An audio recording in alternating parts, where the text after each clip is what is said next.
Hello my dear student and all hearing person. सर्वप्रथम मैं आप लोगों को कुछ मोटिवेशनल तरीका कह रहा हूँ अब पेरेंट्स और विद्यार्थी दोनों लोगों के लिए। जैसे 2 दिन से मूसलाधार बारिश हो रही, विद्यालय हमारे नहीं चल पा रहे हैं, तो हम विद्यार्थियों या पेरेंट्स का दायित्व होता है, टीचरों का दायित्व होता है कि बच्चों को बराबर मोटिवेट करें, एक टाइम टेबल अपना बना ले कि घर पर उस तरह पढ़ते रहें। और पेरेंट्स को विशेष ध्यान देना चाहिए कि सुबह के समय बरसात हो रही है, मौसम ठंड है, उसके अनुकूल उनको जगाएं। जगाने के बाद विद्यालय तो जाना नहीं है, तो उनको उसके रूटीन बता दें कि आपको इतने बजे तक मैथ हल करना है, इतने बजे तक इंग्लिश पढ़ना है, इतने बजे तक साइंस पढ़ना है। इसके बाद सेकंड मीटिंग का रूटीन बता दें। तो जब तक आप अपने बच्चे को स्वयं नहीं गाइड करेंगे, तब तक आपका बच्चा पूर्ण रूप से डेवलप नहीं हो पाएगा।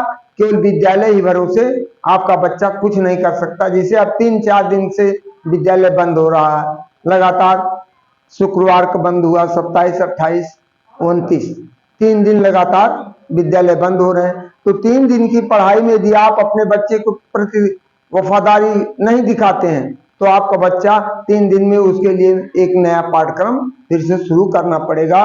तो एक नई समस्याएं टीचर के सामने विद्यालय में जाकर खड़ी हो जाएगी और अध्यापक के आपके सामने भी बच्चा खड़ा कर देगा, उसका मन ही नहीं लगेगा। लेकिन यदि आप उसको नियमित रूप से बराबर करते रहेंगे कि आप इसको करते हैं, तो उसके अंदर शिथिलता नहीं आएगी। तो हमारा सभी पेरेंट अभिभावकों से यह निवेदन है कि वो उनको टाइम के अनुसार उनको सचेत करते रहें, क्योंकि वो अबोध हैं।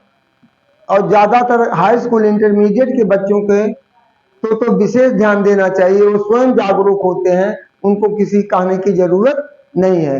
उनको अपने टॉपिक पर, अपने सिलेबस पर के अनुसार अकॉर्डिंग एक टाइम टेबल बना ले। उनके अनुसार फिजिक्स इतना, मैथमेटिक्स ग्रुप का लड़का तो अपना एक अलग टाइम टेबल बनाए, बायोलॉजी ग्रुप का लड़का एक अलग टाइम टेबल बना ले, और कला वर्ग का है तो अलग है, कॉमर्स का है तो अलग है। सबके अपने अपने एक शेड्यूल होना चाहिए। विदाउट शेड्यूल से आप अपने को सफलता नहीं प्राप्त कर सकते हैं। मेरा सभी अभिभावकों से यह बराबर अनुरोध है कि हमारे वीडियो को अंत तक देखिए और बच्चों को भी दिखाइए और उनको भी दिखाइए, जिससे बच्चे में एक नया जोश, नया उमंग पैदा होता है। तो जैसे कि आप खेती करते हैं और खेती में जरा सा लापरवाही आप किसी भी प्रकार का हुआ तो आपका खेती वो बर्बाद हो जाएगा, आपके हाथ में कुछ लगना नहीं है। उसी तरह अवलोकन करना है आपके बच्चे को। यदि आपने उसको 12 साल से लेकर 20 साल तक सही रूप से आपने अवलोकन कर ले गए, तो बच्चा कहीं फिसल नहीं पाएगा, वो अपने एम की तरफ बराबर बढ़ता जाएगा।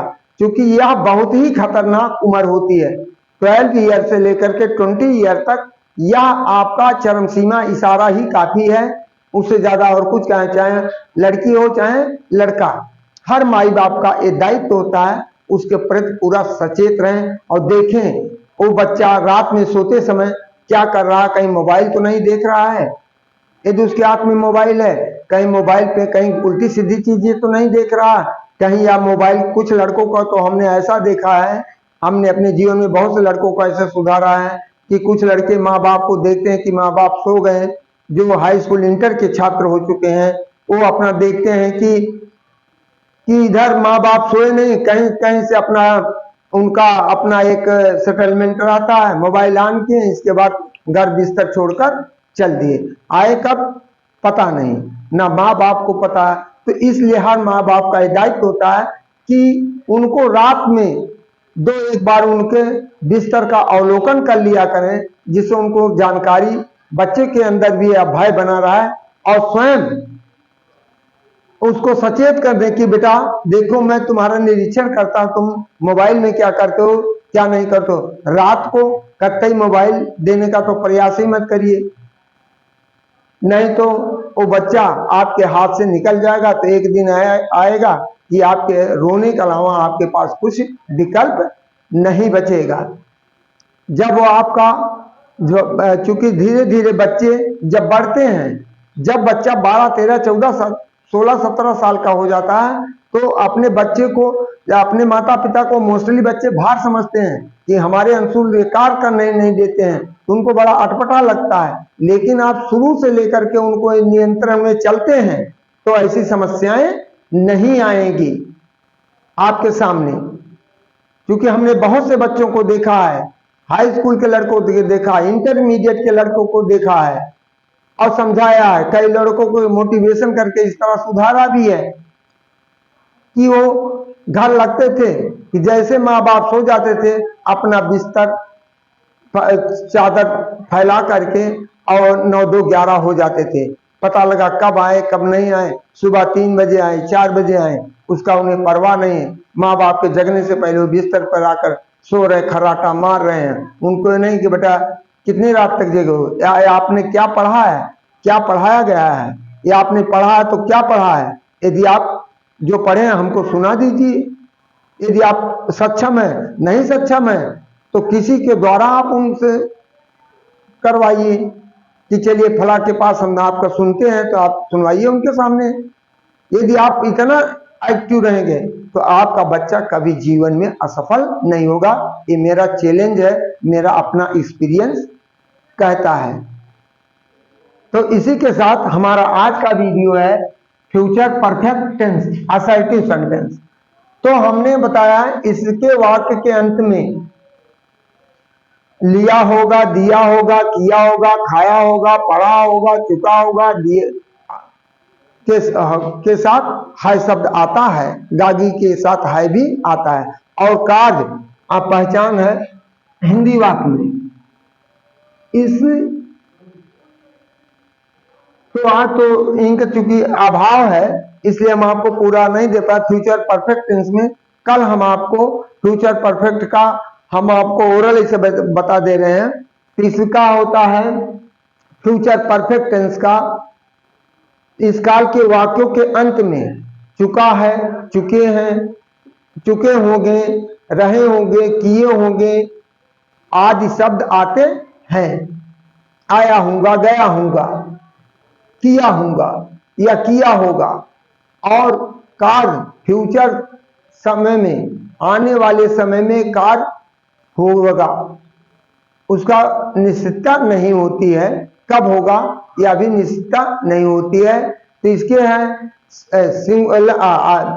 आई और वी के साथ शैल है और कर्ताओं के साथ विल हैव का प्रयोग होता है। शैल हैव के साथ मेन वर्ब का थर्ड फॉर्म प्रयोग होता है। मेन वर्ब का थर्ड फॉर्म प्रयोग है। जैसे वह आज आगरा से आया होगा, वह आज आगरा से आया होगा। तो आप अनुमान लगा रहे हैं कि आगरा से आया है होगा। He will have come from Agra today. अब मैं कल अपने मित्रों को आमंत्रित कर चुकूंगा। तो I shall have invited my friend tomorrow. That is solve. इस तरह चूंकि इंक अभाव के कारण आज हम आपको रिटर्न में नहीं दे पा रहे हैं, तो इसके लिए हम अपने को खेद व्यक्त करते हैं। तो अगले वीडियो में आपको हम पूरा इसका लिखित देंगे। थैंक यू, धन्यवाद, गुड नाइट।